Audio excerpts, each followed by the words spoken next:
किसी गांव में संतोष नाम का एक किसान रहता था। उसके माता पिता ने बड़े ही धूमधाम से उसकी शादी सुमन नाम की एक लड़की से कर दी। ऐसे ही समय बीतता गया।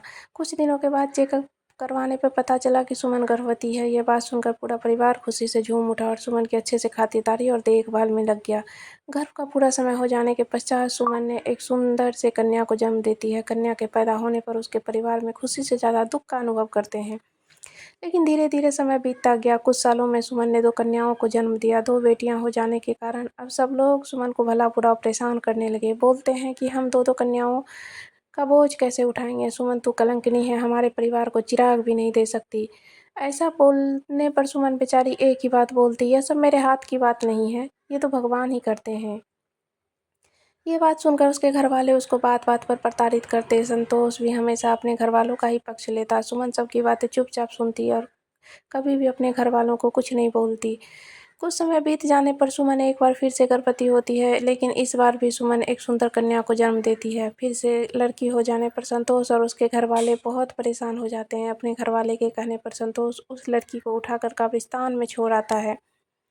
वापस आने पर उसके मन में एक अजीब सी कल्पना जन्म लेती है। वो बहुत परेशान हो जाता है। मन के नहीं मानने पर वो उस लड़की को देखने कब्रिस्तान जाता है।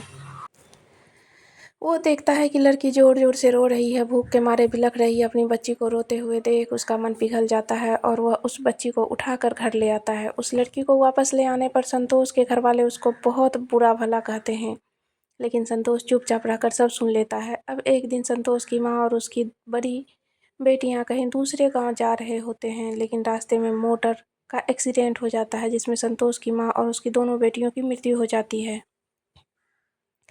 ये खबर सुनकर संतोष और सुमन बहुत दुखी होते हैं, लेकिन समय के साथ साथ सब अपने जीवन में व्यस्त हो जाते हैं और इस घटना को भूल जाते हैं। अब संतोष के मन में फिर से विचार आता है कि उसका भी एक बेटा होना चाहिए जो बुढ़ापे में उसका सहारा बने। अब संतोष और सुमन अपना पारिवारिक जीवन जीने में व्यस्त हो जाते हैं। डॉक्टर द्वारा चेकअप करवाने पर पता चलता है कि सुमन फिर से गर्भवती है। ये बात सुनकर संतोष को लगा कि इस बार जरूर उसको पुत्र रत्न की प्राप्ति होगी। ऐसा सोचकर वो सुमन का अच्छे से ध्यान रखने लगे। इस बार भगवान ने भी संतोष की सुन ली और इस बार सुंदर 2 जुड़वा लड़कों को जन्म देती है। लड़के के पैदा होने पर संतोष और उसके परिवार वाले बहुत खुश होते हैं। घर में खुशी का माहौल हो जाता है। गीत संगीत का आयोजन और भोज का प्रबंध उसके परिवार के लोगों द्वारा बड़े ही धूमधाम से किया जाता है। धीरे धीरे दोनों लड़के बड़े होने लगते हैं। दोनों दाखिला अच्छे स्कूल में कराया जाता है। घर वालों द्वारा दोनों लड़कों को उनकी इच्छा के अनुसार हर वस्तु को उपलब्ध कराते हैं, लेकिन उस बेटी को घर के कामों में व्यस्त रखते हैं, ना ही उसको पढ़ने के लिए भेजते हैं। और वो नादान बेटी अपने माँ बाप दोनों को खुश देखकर ही प्रफुल्लित हो जाती है। कभी कभी किसी बात की जिद नहीं करती। धीरे धीरे समय बीतता जाता है। अब संतोष के तीनों बच्चे शादी के योग्य हो जाते हैं, लेकिन संतोष अपने दोनों लड़कों की शादी बड़ी लड़की से पहले करने का विचार बना लेता है। एक अच्छे परिवार का रिश्ता आने पर संतोष अपने दोनों बेटों की शादी बड़ी धूमधाम से कर देता है। दोनों लड़के अपने परिवार को शहर चले जाते हैं। शहर पहुंचने पर दोनों लड़के अपने पारिवारिक जीवन में व्यस्त हो जाते हैं और कभी भी अपने माता पिता का हाल चाल नहीं पूछते।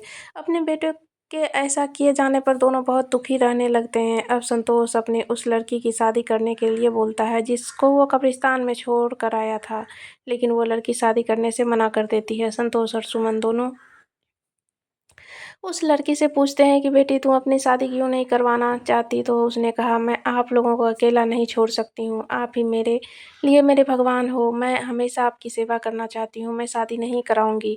बेटी की ये बात सुनकर दोनों फूट फूट कर रोने लगते हैं और अपने द्वारा किए गए कर्मों को सोच सोच कर बहुत रोते हैं। संतोष बोलता है, सुमन मुझसे बहुत बड़ी गलती हो गई। मैंने लड़कों और लड़की में अंतर समझा। मैं अपने आप को कभी माफ़ नहीं कर पाऊंगा। ऐसा बोलते हुए संतोष ने अपनी बेटी को अपने गले से लगा लिया और बोला, मेरी बेटी ही मेरे खानदान का चिराग है।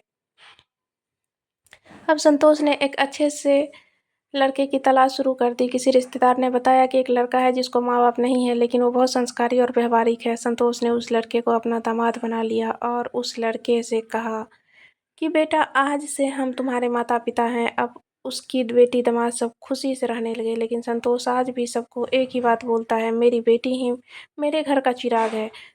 देखता हूँ जब बेटी का प्रफुल्लित चेहरा जो डाले रखता है मेरे मन प्रसंग बहरा। कच्ची मिट्टी सी होती है ये बेटियाँ, देख कर बाबुल की खुशियाँ ढूंढ लेती उसमें अपना सवेरा।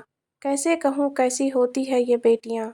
दोस्तों, इस कहानी के माध्यम से मैं सिर्फ एक ही बात कहना चाहूँगा, कुछ लोग बेटों की चाहत में न जाने कितनी मासूम बेटियों को इस संसार में आने से पहले ही मिटा देते हैं और हम लोगों का भ्रम होता है कि बेटा ही हमारे खानदान का चिराग होता है, जबकि बेटियाँ भी किसी से कम नहीं। क्यों ना हम बेटियों को भी अपने घर का चिराग समझें। आपको कहानी कैसी लगी कमेंट में ज़रूर बताइएगा।